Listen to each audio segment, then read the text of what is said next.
ជំរាបសួរអ្នកទាំងអស់គ្នានៅក្នុងវីដេអូនេះគឺជាវីដេអូ part ទី 3 ដែលយើងបន្តនិយាយអំពី basic command line នៅក្នុង Linux សម្រាប់ beginner ចឹងនៅភាគទី 3 នេះយើងនឹងនិយាយអំពីថា zip gzip bzip2 usage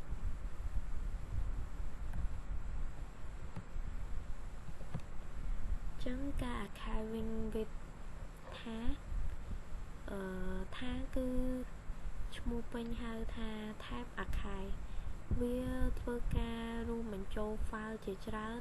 និង directory ជាច្រើននៅក្នុង file តែមួយវាមានតួនាទី combine ចឹង command line របស់វាគឺយើងត្រូវប្រើថា option cvf យើងដាក់ឈ្មោះ file របស់ថាហ្នឹង ថាហើយយើងដាក់ file ឬក៏ directory ណាដែលយើងចង់ដាក់បញ្ចូលក្នុងតែមួយក្នុង file ថាហ្នឹងអញ្ចឹងខ្ញុំធ្វើការតេស្តនៅក្នុង PuTTY ឲ្យអ្នកទាំងអស់គ្នាមើលយើងធ្វើការ clear សិនខ្ញុំធ្វើការ clear history សិន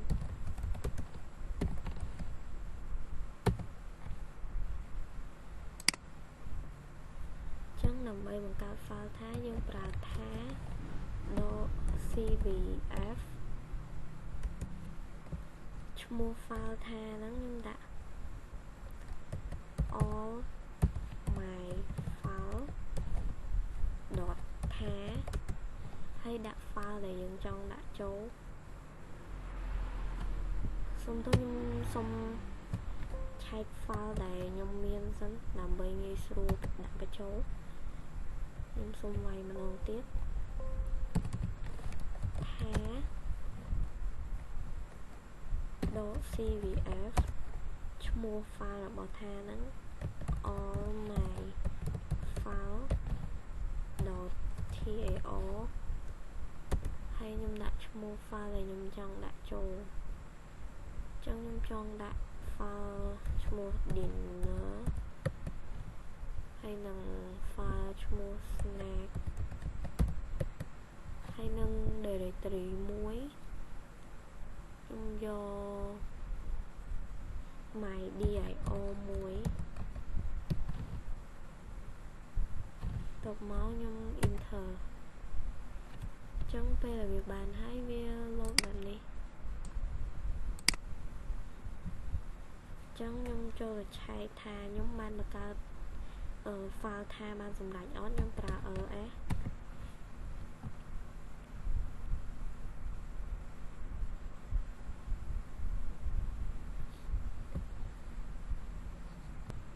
ចឹងនេះគឺជា file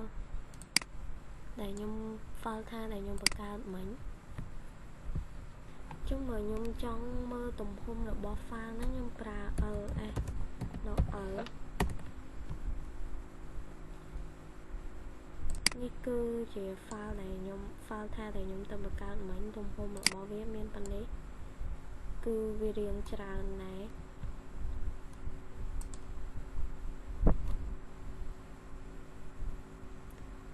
ចឹងនេះគឺជា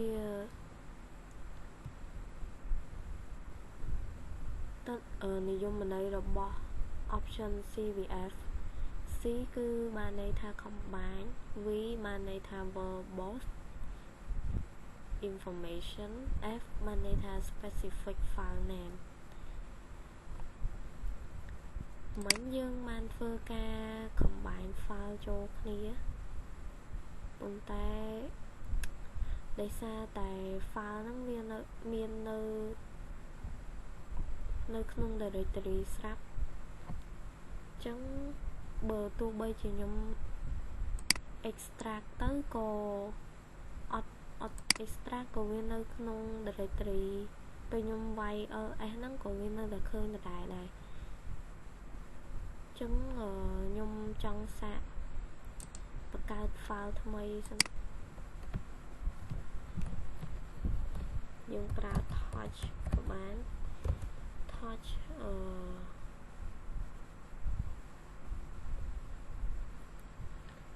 file មួយ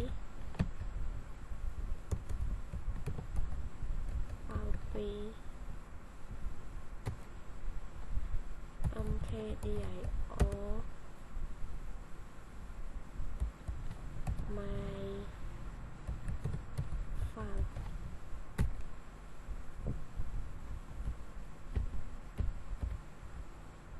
ចឹងខ្ញុំធ្វើការបង្កើតថា file ម្ដងទៀត all of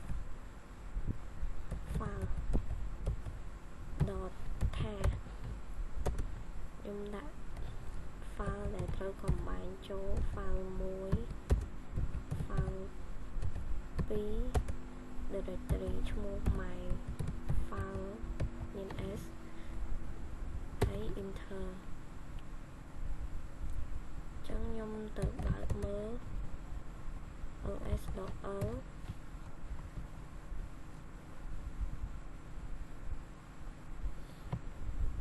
ចឹងនេះ file ដែលខ្ញុំបង្កើតមិញ all of file ហ្នឹងចឹងខ្ញុំធ្វើការ extract វាវិញចង់ដឹងថាតើវាចេញមកអត់ចឹងនៅពេលដែលវានៅក្នុង file ថានេះfile ដែលខ្ញុំបង្កើតមិញ file 1 file 2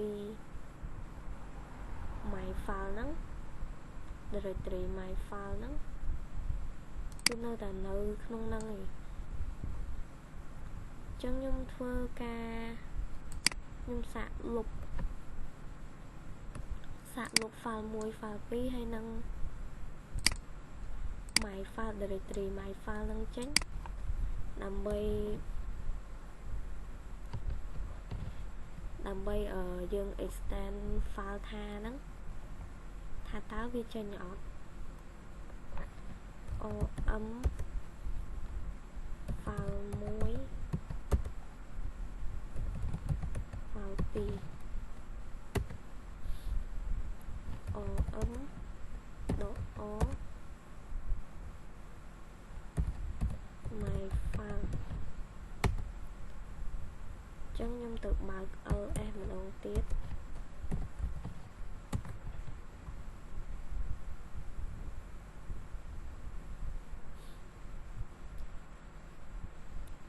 ចឹងឃើញថាអត់មាន directory my file ឬក៏ file 1 file 2 ទៀតទេ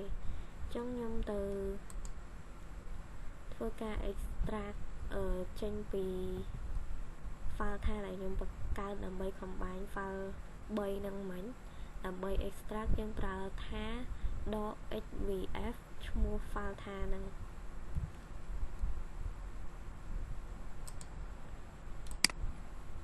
ខ្ញុំធ្វើការ clear ដើម្បីស្រួលមើល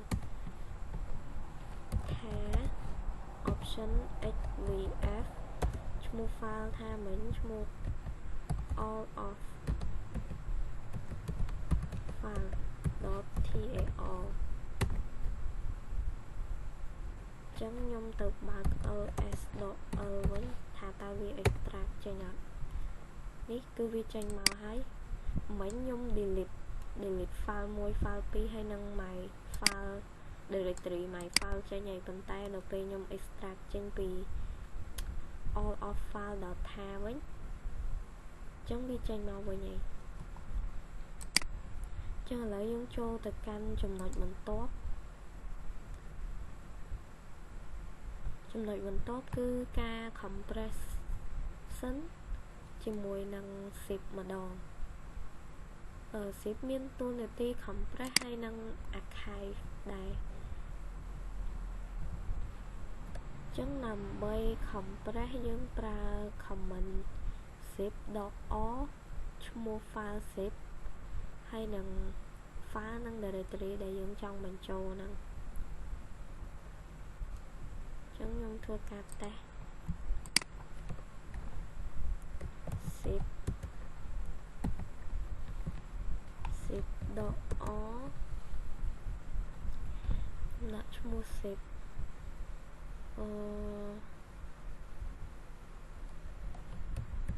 folder dot zip ហើយឈ្មោះ file ដែលចង់បញ្ចូលខ្ញុំដាក់ file 1 file 2ដដែលចុះ file 1 file 2ហើយនឹង directory my file ហើយខ្ញុំ enter ទៅហើយខ្ញុំបើក ls.l ថា zip របស់យើងបានបង្កើតនៅ zip របស់ខ្ញុំមិញគឺឈ្មោះ folder នេះគឺ folder .zip ដែលយើងបានបង្កើតមិញហើយ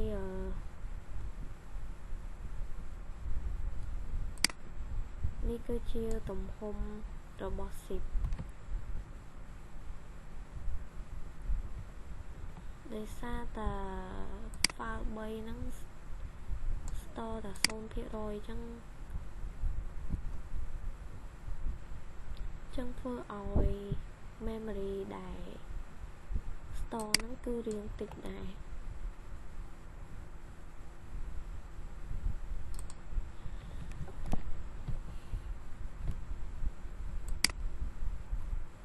ឥឡូវយើងធ្វើកា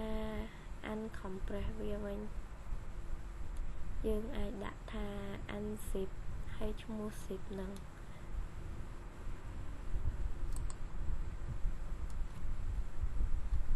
ចឹងដើម្បីឲ្យដឹងថា compress បានឬក៏អត់ខ្ញុំត្រូវការលុប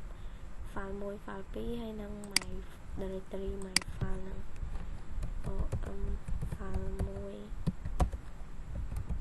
file 2 om.all my file តមកយើងបើកមើលថាលុបបាននៅនេះគឺវាបាត់ file 1 file 2ហើយនឹង directory my file ហើយអញ្ចឹងខ្ញុំធ្វើការ uncompress file zip យើងមកវិញ file zip យើងមិញឈ្មោះ folder.zip អញ្ចឹងយើងដាក់ unzip មួយ folder zip ហ្នឹងយើងដាក់ folder.zip អញ្ចឹងវាបានហើយអញ្ចឹងយើងធ្វើការបើក list យើងម្ដងទៀតនេះគឺ file 1 file 2ហើយនឹង directory my file គឺត្រឡប់មកវិញហើយចឹងឥឡូវយើងចូលដល់ចំណុច compressing ជាមួយនឹង gzip គឺអាច compress បានតែមួយមុខទេគឺអត់អាច archive បានទេចឹងគឺបានន័យថាបើទោះបីជាយើងដាក់ចូល gzip ក៏ដោយប៉ុន្តែវាអត់នៅម្ដុំទេគឺវានៅfile រៀងនីមួយដដែលគ្រាន់តែវាមាន .gzip នៅពីក្រោយ file ហ្នឹងអញ្ចឹងខ្ញុំសាកបង្កើតវា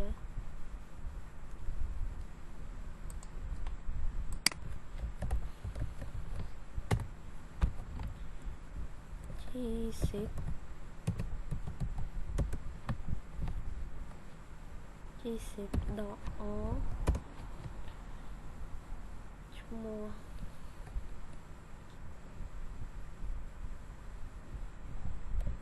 folder ដែរចុះ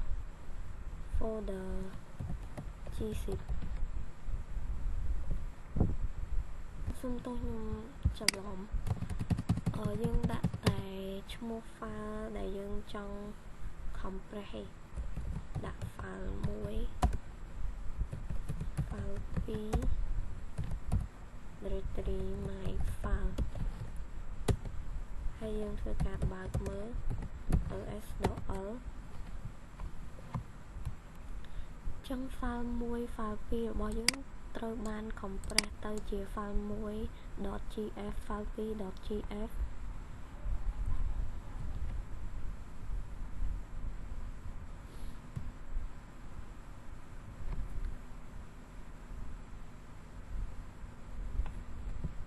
សុំទោសខ្ញុំច្រឡំfile 1.gz file 2.gz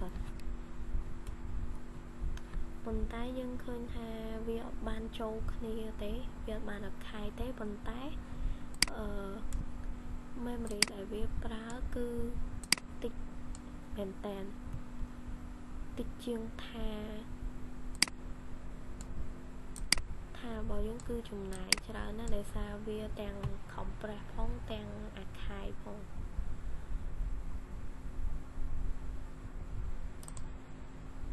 ចឹងដើម្បី uncompress វិញយើងប្រើ g unzip ហើយឈ្មោះដក ហើយឈ្មោះ file ដែលយើងចង់ uncompress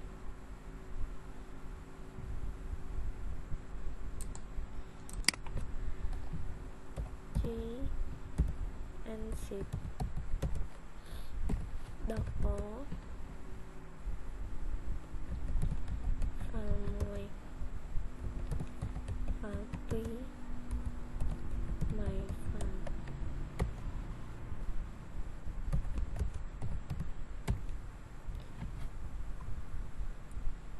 ចឹងយើងឃើញថា file 1 file 2 របស់យើងត្រឡប់មកជា file ធម្មតាវិញហើយ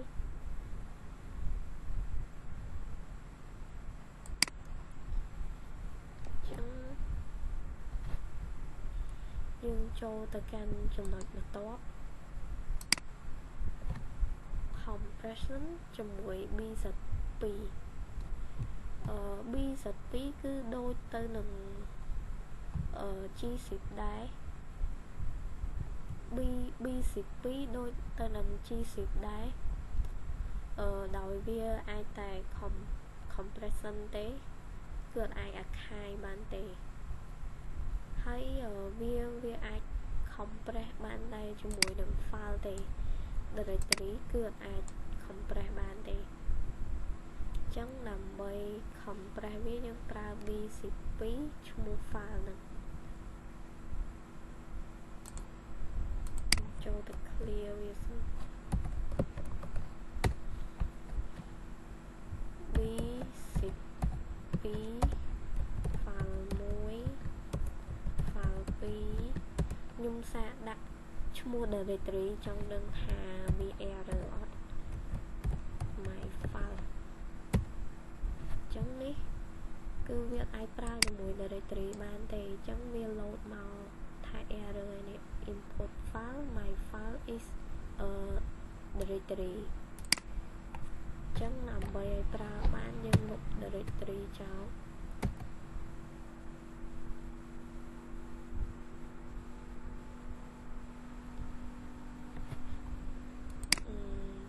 វាខុសត្រង់ណាខ្ញុំសូមឆែកមើលនេះយើងម្ដងទៀត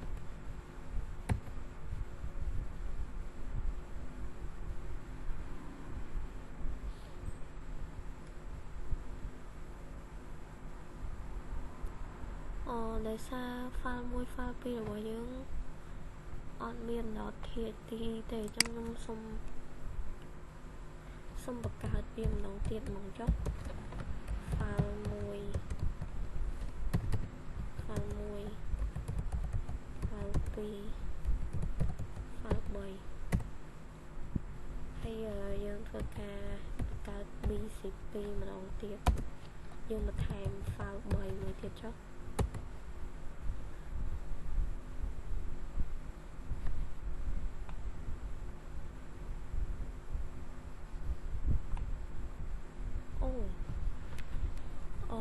កន្លែងមិញខ្ញុំច្រឡំដោយសារ file 1 file 2យើងបង្កើតបានជា bz2 រួចហើយចឹងបានន័យថាមិញយើងបង្កើត success ហើយខ្ញុំបន្ថែម file 3មួយទៀតចឹងដល់ពេលខ្ញុំវាយទាំង file 1 file 2ចឹងវា load មកថាវា already exist ហើយបានន័យថាវាមានហើយខ្ញុំសូមឆែក ls ម្ដងទៀតដោយសារឥឡូវយើងបន្ថែម file 3ហើយថាវាមានអត់នេះ file 3.bc2 ចឹងឥឡូវយើងចូលទៅកាន់ចំណុចបន្ទាប់គឺការ uncompressing វាវិញចឹងដើម្បី uncompress យើងប្រើ BN12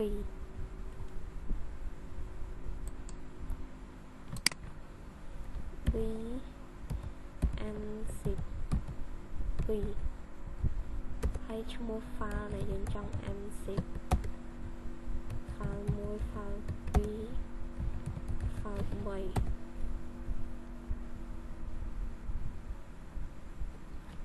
ចឹងយើងចូលទៅឆែក ls.l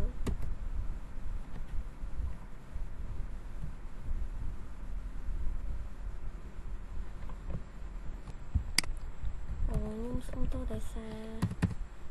មិញខ្ញុំuncompress វាដោយដាក់ឈ្មោះ file ខុស unzip 2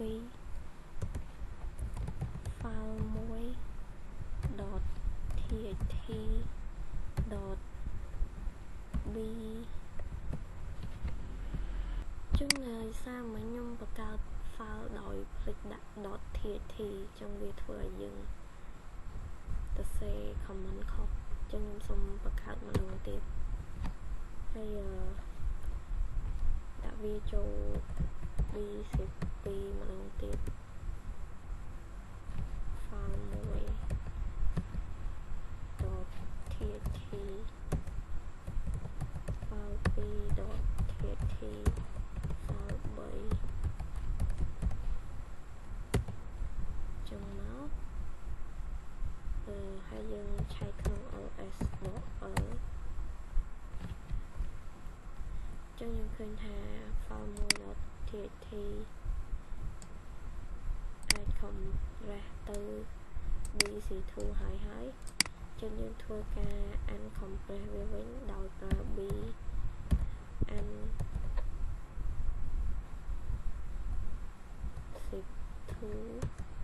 ឈ្មោះ file របស់យើង file 1 .txt .bc2 file 2 .txt .bc2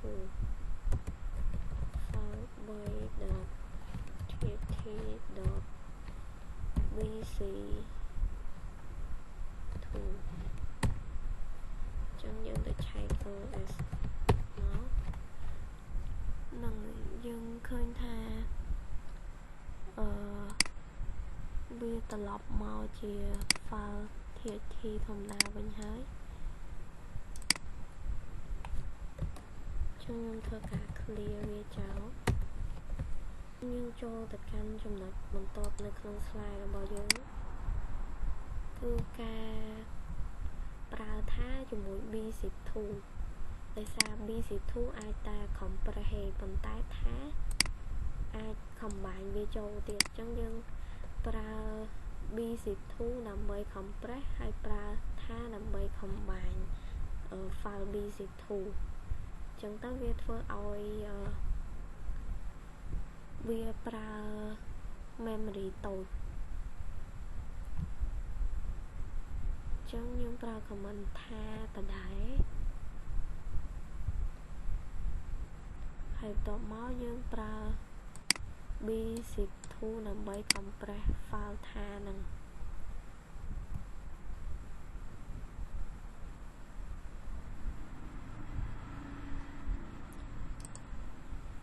ខ្ញុំបើក OS មកយើងបង្កើតថា .cvf ឈ្មោះfile ថានឹងឈ្មោះ folder .tha ហើយfile 1 .txt file dương đặt directoryមួយចុះ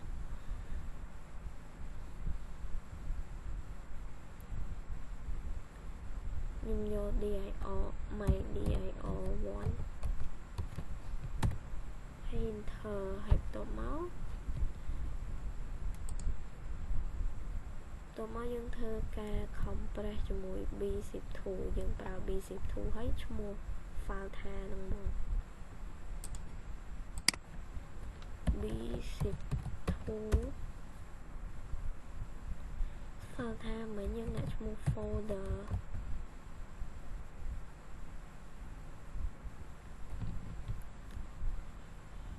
ខ្ញុំសូមឆែក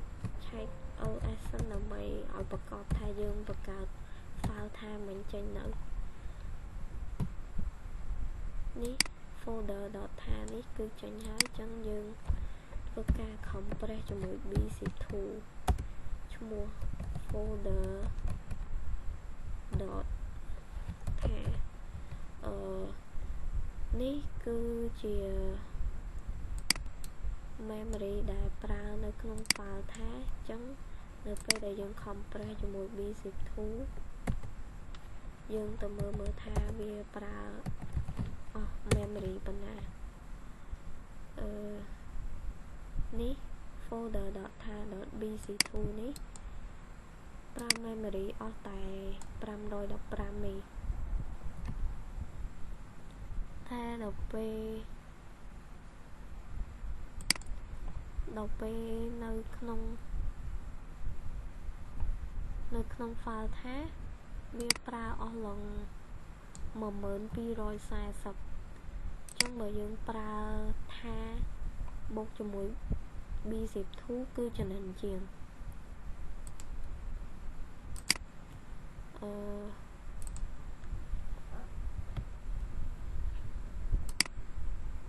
ចឹងចំណុចបន្ទាប់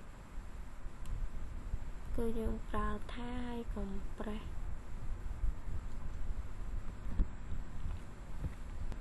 ចឹងកន្លែងនេះយើងប្រើ command ថាដក cjvf ឈ្មោះ file ថាហ្នឹង .bc2 ហើយ file ដែលយើងចង់ compress ហើយយើងចង់ combine ហើយ combine ប្រើថាហើយ compress ប្រើ b-zip2 ចានេះវាដូចតែវិធីយើងប្រើហ្មងគ្រាន់វិធីយើងប្រើហ្មងយើងត្រូវវាយ2ដងតែអានេះយើងវាយតែម្លាញនេះអញ្ចឹងខ្ញុំចូលទៅសាកនឹងមួយទៀតថាឈ្មោះ file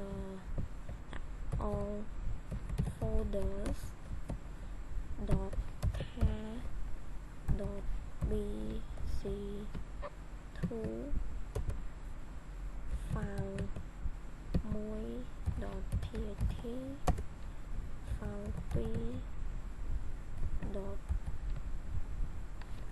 .txt ខ្ញុំភ្លេចដាក់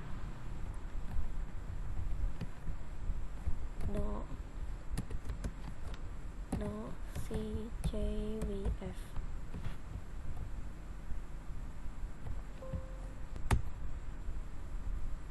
ចឹងយើងនឹងឆែក ls ដល់ មើលនេ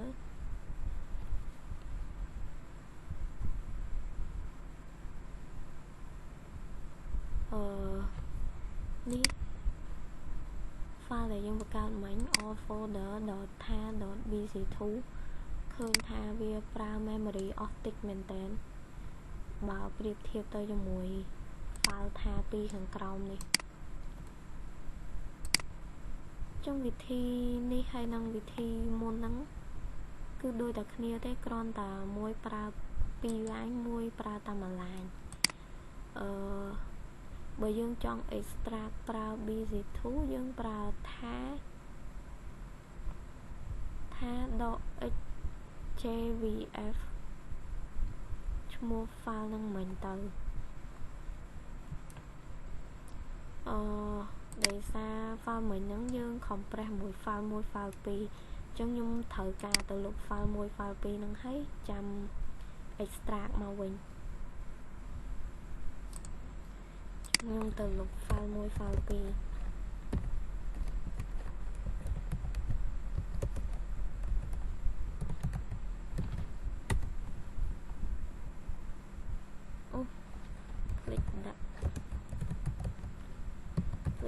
txt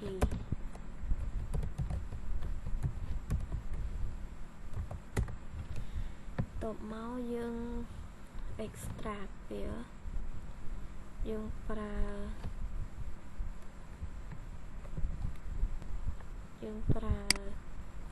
ថា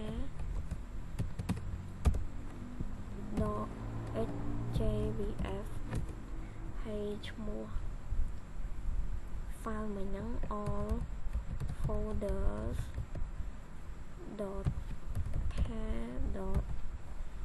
.bc2 enter ចឹងយើងទៅ ls ទៅ l មើលឃើញថា file 1 file 2គឺចេញមកវិញហើយចឹងយើងចូលទៅចំណុចបន្ទាប់យើងប្រើថាជាមួយ G-zip compression ម្ដងចឹងដើម្បីប្រើថាដើម្បី combine ហើយ compress ជាមួយ G-zip យើងប្រើថា .czvf ឈ្មោះ file ថាហើយ .tha .jc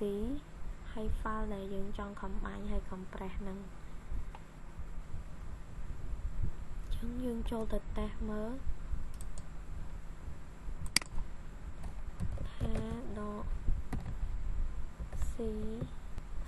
.czvf ឈ្មោះដែលយើងចង់ដាក់ឥឡូវខ្ញុំដាក់ឈ្មោះ all folder ដដែលចុះ all folder តមក .tha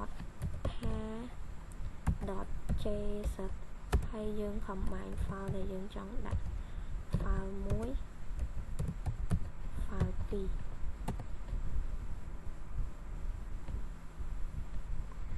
failure អូខ្ញុំភ្លេចដាក់ txt ទៀតហើយ .txt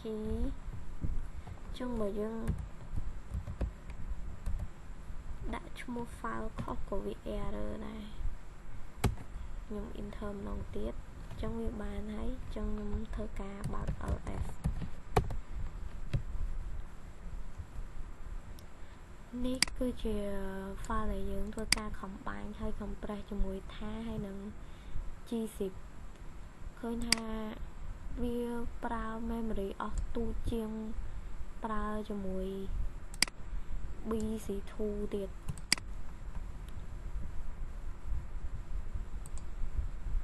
ចឹង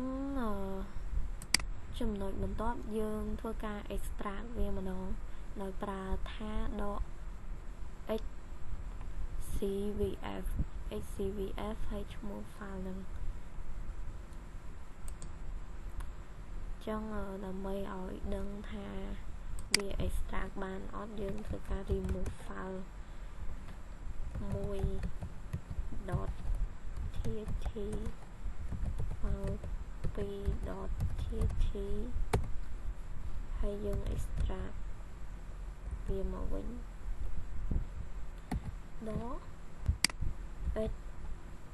.xcvf ឈ្មោះ file ហ្នឹង all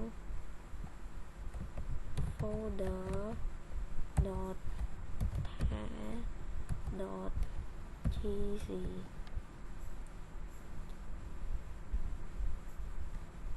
អូខ្ញុំលុប file ពីរហ្នឹងតែអត់ទាន់បានបើកមើលថាវាលុបបាននៅបើកមើលសិនឃើញថា file 1 file 2ហ្នឹងអត់មានលើហ្នឹងទេអញ្ចឹងយើងធ្វើការ extract ពី all folder .tha .gc មក xcvf all folder .tha .gc យើងហ្នឹងហើយយើងបើក ls មើលឃើញថា file 1 file 2គឺត្រឡប់មកវិញហើយអញ្ចឹងយើងចូលទៅចំណុចបន្ទាប់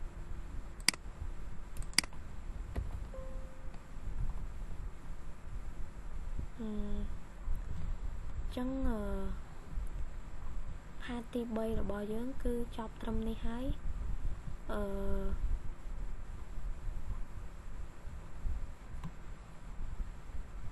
ចឹងការប្រើប្រាស់ថា zip g-zip និង b-zip 2គឺមានតែប៉ុណ្្នឹងទេចឹងយើងឃើញថា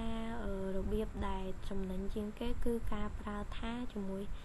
g-zip និងប្រើថាដើម្បី combine និង